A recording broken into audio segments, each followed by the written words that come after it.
Hey, Joe. So, these are 6 things that in the past week I've realized that I learned over the past 4 years. And I think this will be helpful to you about to enter the real world and maybe be a helpful reminder to all of you who already inhabit the real world. So, thing number 1, don't worry. Everyone's got worries. This is a simple fact that we can all agree upon. Everyone wishes they didn't have worries. Again, something we can all say is true.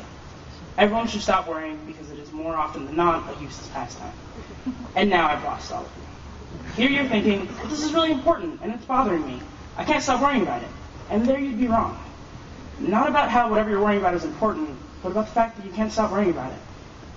I'm very sure it's important. But when it comes to worries, you should always ask yourself a simple question. Can I do anything about this? If the answer is no, you should stop worrying because you can't do anything about it anyway.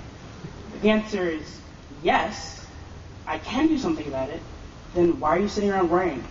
Go out and do something about it and make it go away. So stop worrying all the time.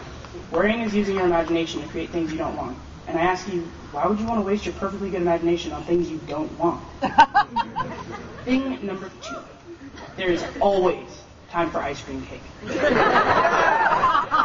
So the other day when I was supposed to be working on this speech, I took a break and went to Friendly's with one of my friends. And I was super excited because I had $35 to spend, and it was my second time at Friendly's ever. So it was a really big deal for me, and I was going to go crazy with ice cream. As I was sitting there eating my second birthday cake frenzy, I looked over and saw a bunch of ice cream cakes I could buy. And I decided to go and buy one. And it is by far the best ice cream cake I have ever had, and I still have not finished it yet.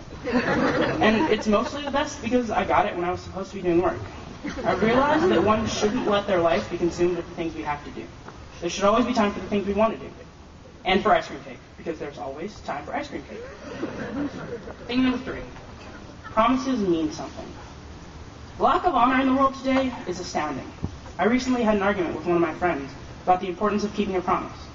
It was his opinion that when someone makes a promise, you should automatically assume they will break it. I was flabbergasted. I've always been of the opinion that a person's word is their bond, and that to break your word was one of the worst things you could do. A lot of people I know agree with the cynical person mentioned above. The idea of a promise being an agreement between 2 people to be honored indefinitely has almost completely perished from my admittedly small data pool. These people just don't care about each other enough to care about how breaking a promise will make someone feel. But I have this to say. Your word truly is your bond. If someone can't trust your word, how can they trust anything you say? When you make a promise, keep it. And if you don't intend to keep your promise, then don't make it in the first place. Honoring your word isn't an option. It's a necessity for the good of the human race.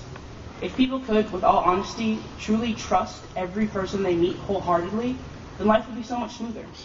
Without all the lies, deceit, and broken promises the world has today, a lot of things would change.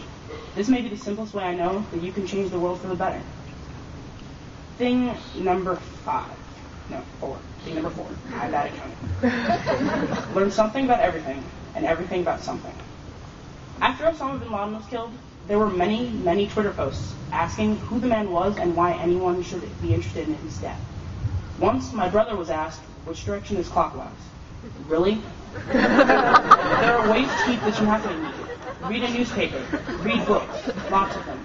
Listen to classical music, because it's the perfect soundtrack to everything. Seriously, try people watching while listening to Ludwig von Beethoven's Piano Sonata No. 8 in C minor. It's super funny. Be open to the opinions of others. Even if you know you disagree with them, hear them out. Love ideas. Seek them out. Think about them. Talk with people about ideas, not just about other people. Knowledge is power, and willful ignorance is a waste. Thing number 5 now. We're down to 5. Saying goodbye is always hard. When I was in 5th grade, my grandfather died. He was the first person in my life to die, and I didn't really understand it. My uncle had taken us out to see Scary Movie 3 that afternoon, and that morning we had been in my grandpa's hospital room, and he was fine. When we returned from the movie and went to our hotel room, my mother took me and my brother and me, into a different part of the room and sat us down. She told us that her grandfather had passed away. The following funeral was the first time I really had to say goodbye to someone and know they would never be back. I was 10 years old then. This past year, my uncle died. Saying goodbye to him was no easier than saying goodbye to my grandfather 7 years ago. Saying goodbye is hard, but necessary. It makes you think about that person and what they mean to you, what the time you had together means to you. In the case of a high school graduation, saying goodbye isn't so permanent. This is one of those cases where it is possible for you to greet each other again sometime in the future, and that's always a blast. And finally, thing number 6. Nothing gold can stay. Over the course of this past school year, I have slowly had to let go of Putney, and what it means for me has changed. As I prepared to stop being a student here and go off into the future, I felt a serious sense of unhappiness and depression. For the past 4 years, Putney has been my home, and the people here have been my family. For a while, I believed that leaving meant this would cease to be true. Then, in the middle of the year, I remembered a poem I read when I was in 8th grade, Nothing Gold Can Stay, by Robert Frost. For some reason, it cheered me up a lot. Anytime I started feeling down, I remember this poem, and I would instantly be wearing a smile. Nature's first green is gold, her heart is hue to hold. Her early leaves a flower, but only so an hour. Then leaf subsides to leaf, so Eden sank to grief. So dawn goes down to day, nothing gold can stay. Putney will always be golden. As long as I remember it and the good times I had here, it will stay that way, at least for me.